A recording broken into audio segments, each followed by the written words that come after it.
როგორი მოლოდინი გაქვთ ქვეყანაში არსებული ვითარებიდან გამომდინარე, რაღაც სასიკეთოს ელით თუ დადებით შედეგებს ელით, დადებით მოვლენებს ელით თუ რაღაც ახალი დესტაბილიზაციის სურათს წარმოიდგენ. მე მგონი ყველა ნორმალურ ადამიანს უნდა რომ დადებით და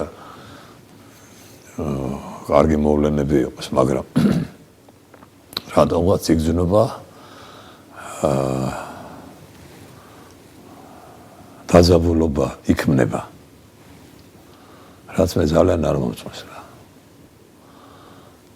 ხო და ეხლა მე რომ მკითხოთ რატო იქმნება, მე ვერ გეტყვით, იმიტომ რომ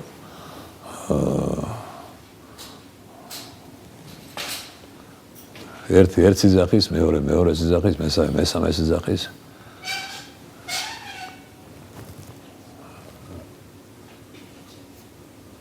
თუ გახსოვთ ერთი პერიოდი თბილისში იყო რა 18 კაზინო. არ შეიძლება პატარა ქალაქში ამდენი კაზინო. ეხლა 155 შეიძლება მეტი პარტია. თუ უკვე არის ვის უნდა უსმინო რა. თუმცა ყველა ამბობს რომ საქართველოსთვის იბრძვის, უკეთესი მომავლისთვის იბრძვის, ხალხისთვის იბრძვის. საქართველოსთვის იბრძვის, უკეთესი მომავლისთვის იბრძვის, ოღონდ უნდა გამაგებინო მე რას მთავაზობ. ცივილიზებულ ქვეყანაში ესე ხდება. დავიჯერებ თუ არა მე ამას, უკვე ჩემი საქმეა. მე ვერავისგან ვერ მოვისმინე შეთავაზება. თითქმის 20 წელია საქართველოში პოლიტიკური დაპირისპირება, პოლიტიკური დიპლომატიის ენით არ გვარდება. ერი უნდა გაიყოს, აუცილებლად მონაცემები გვაქვს, ერი უნდა გაიყოს შუაზე, უნდა პოლიტიკური პარტიები რაღაცნაირად გადანაწილდნენ და საკუთარი ინტერესები დაიცვან, თუმცა ხშირად ფარად არის ხოლმე ქვეყნის ინტერესები და აი ეს პატარა ქვეყანა ვერ ახერხებს პოლიტიკურ ცვლილებას სერიოზული დაპირისპირების გარეშე. რისი ბრალია? დონეა დაბალი. პოლიტიკური დონე დაბალია ძალიან. ჯერ ერთი მეორე ძალიან მუხმედებს, ნუ ჩემზე ვთქვათ, მე ახლა ხალხის მაგრად ვერ ვილაპარაკებ, რომ საუბარი არიციან ერთმანეთში. ეხლა დავიწყოთ ქექვა, მე არ მინდა ვთქვა, რომ ვინვის აგინებს და ვინვის ეჭყუება რა. მაგრამ სულ არასასიამოვნო მოსასმენია. ეხმარება ძალიან დიდი სახელმწიფო, რომელისთვის რომ ჩვენ ვართ მაგათი პირველი მტერი და ყველაფერი უნდა გაკეთდეს იმისთვის, რომ ეს საქართველოს დაიქსაქცოს და დაიტანჯოს. ეხლა მე სხვა რამის თქმა მინდა. შენ რო შენი ნაგავი გაგახ, იმას აუცილებლად ვიღაცა დაგვისი კიდან. ამას უნდა ტვინი. და ტვინი ვისაც აქვს, ის აქ ლაპარაკობს ერთმანეთში, მაგაზე უნდა ილაპარაკონ და თვითონ მოასუფთავონ. ხალხი დაიტანჯა კაცო. ეხლა მე რომ მკითხონ მაგალითად დღეს ვის ვხედავ მე ლიდერად საქართველოს. მე ვერცერთს გვარს ვერ დავასახელებ პრეზიდენტის გვარის გარდა. რას მოუწოდებდით დაუშვათ ხელისუფლებას? თქვენ რჩევები როგორც ძალიან ოპოზიციის ლიდერებს და ხალხს. მე უკვე აღარ ვიცი ვინ არის ოპოზიცია, იცი ცოტა სასაცილო გახდა ეს ყველაფერი რა. ძალიან. მე ბევრი რამე არ მომწონს და ბევრი რამე მომწონს, მაგრამ მე არ გამოდიოდა და არ მკივი ვარ და არ მწივი ვარ კაცო. მე მინდა რომ ჩემი პარლამენტი, რომელ ქვეყანაში მე ვცხოვრობ, ფიქრობდეს ჩემზე. ჩემ შვილზე, თქვენზე, ხალხზე და კონსენსუსს ნახულობდნენ. და ჩვენ აქნოვამდე რას ვუყურებთ, ჩვენ გვჩება შაბეჭდილება, რომ სულ ყველა ებრძვის თავის კამისთვის, აი ეგ არის. ან თქვენ ფიქრობთ, რომ პარლამენტი არ ფიქრობს ხალხისთვის? არა, შეიძლება ფიქრობს, მაგრამ არ იგრძნობა ეგ რო ფიქრობს. ეგ არის უფრო პლაკატური ლაპარაკი რა.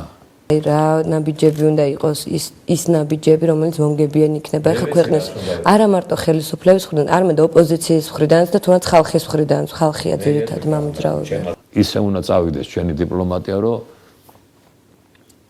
ესე თუ ისე რუსი ვალდებული გახდეს, რომ ჩვენთან დაიწყოს დიალოგი. ეს დიპლომატიას მარტო ეს შევამის გაკეთება შეუძლია და უნდა გააკეთოს. იმ დონის დიპლომატები უნდა იყვნენ ალბათ, რომ ერთხელ ხუჯერ, აჯელ, ორაჯელ, იმიტომ რომ ის უცდილობს, რომ შენაგედან გაისროლო, რომ დაგაბრალოს. ყოველთვის გვეუბნება, რომ სანამ იქნება ეს ხელისუფლება, მე არ წამოვალ დიალოგს. არა უშავს, იძახონ. ეხლა იქ აირება მალე. რაღაცას მეც ვკითხულობდა მირეკავი და მეუბნები. იქაც შეიძლება ესე აერიოს, რომ დედამშვილი ხელში ვერ აიყვანოს, იმიტომ რომ რუსი თუ გაგიჟდა, მე იმას ვეაფერი დიდი სისხლი შეიძლება დაიყვაროს მე. ესე არ არის. უკვე იქ ანალიზებს აკეთებენ კაცო. მეორე ჩვენ ღმერთმა გვარგუნა მრავალხმიანობა, ჩვენ ვართ მომღერალი ხალხი. აი ჩვენ შეგვიძლია შევიკრიბოთ 5 კაცი, აი ხე ვინც ვართ აქ ხო, 2 ოპერატორი და 1 ჟურნალისტი და რაღაცას მაინც ვიმღერეთ, ხო? არასდროს არ ვიმღერია ერთად, ხო? და მე სულ ვიძახი რომ ჯერ ერთი მრავალჟამერი სულ ყველამ ხელს ჩავკიდოთ ჩვენ ოპოზიციამ, პოზიციამ, მთავრობამ, იმან, ამან და ერთი ჩვენი მრავალხმიანი სიმღერა ვიმღეროთ, გავასწოროთ აქ ყველაფერი, რომ მივხვდეთ, რომ ჩვენ ვართ ძმები და ერთი მიწის შვილები ვართ. ეს არის მთავარი. შეიძლება ქვეყანა დადგეს ახალი რევოლუციის წინაშე. აი ქართულ ხალხს რას ეტყოდით თქვენ? ამბობენ რომ იმდენ გამწარებულია ხალხი ყველაფერზე წამსვლელია და შეიძლება რაღაცა შურისძიების ყურვილიც კი იყოს ერთმანეთის ანგარიშ სწორებს, არა მარტო ის რომ ქვეყანაში რაღაც შეიცვალოს. აი ამ დროს არის ხოლმე საჭირო რაღაც უფრო კეთილგონიერება ალბათ. თქვენ რას ურჩევდით ხალხს? ჩვენ არავინ არ დაგვიდგება გვერდზე. დედაშვილს ვერ აიყვანს ხელში. მე ამის თქმა მინდა, სულ ვიძახი და ჩემებს ველაპარაკები და მეგობრებს და ჩემ გარშემო ვიცარი ყველაზე ესმის ეგა და მე რო ვიყო ახლა თქვა მესია და ვიარო რაიონ ამას იგივე გავიმეორებ და ამიტომ თუ საჟვალება იქნება მასმენინე და თუ ვინმე შეიგნობს. დედაშვილს ხელში ვერ აიყვანს. გვიან იქნება მე. და ჩვენ დაბრუნდებით აი საბჭოთა კავშირის პირველი მოსვლა რო იყო წითლების აი იმ პერიოდში. იაპონელები არა ვარ ჩვენ, იაპონიაში ეს საშინელება რაც მოხდა და მე აქ ვიჯექი და ცრემლები მომდიოდა, მე ვერ დავინახე ეცეთ კატში ყვირალა ხალხი რიგებით გაწყნარად.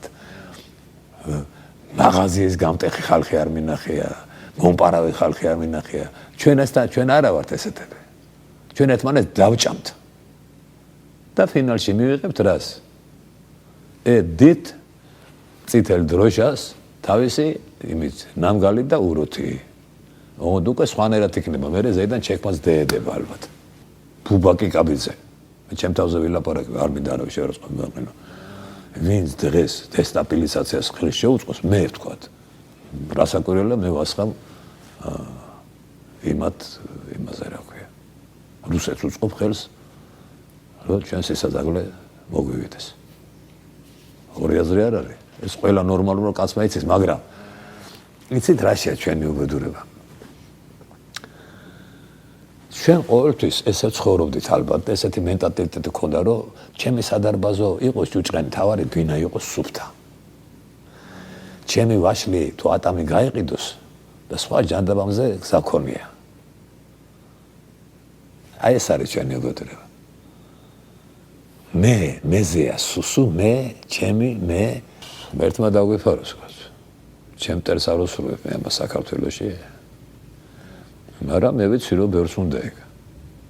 მე რასაც უსმენ და ვხედავ, ეტყობათ რა თვალებში. რატომ მხოლოდ იმიტომ რომ რუსეთის ინტერესს ატარებენ თუ კიდევ არის სხვა რამე დაინტერესებს? რუსეთის ინტერესსაც ატარებენ და თავის ინტერესს ატარებენ მთავრობაში მოსვლა უნდათ. თუ გაქვთ სათქმელი, რაც გინდათ რომ უთხრათ ქართულ ხალხს? განურჩევლად ხალხი ოპოზიცია ხელისუფლება არა, უბრალოდ მთლიანად საქართველოს. სამშობლოს ღალატი არ შეიძლება. მით უმეტეს ჩვენ მდგომარეობაში. ჩვენ წელებზე ფეხი უნდა ავიდგათ და უნდა ყველაფერი გავაკეთოთ იმისთვის, რომ დაალაგდეს ქვეყანა. არ არის ახლა მაგის დრო, რომ რუსი შემოვიდეს. რუსული პოლიტიკა, მე ისე ამბობ, რომ ხალხი არაფერს შეაჩერა. ამიტომ ახლა ერთმანეთის გლეჯის დრო არ არის.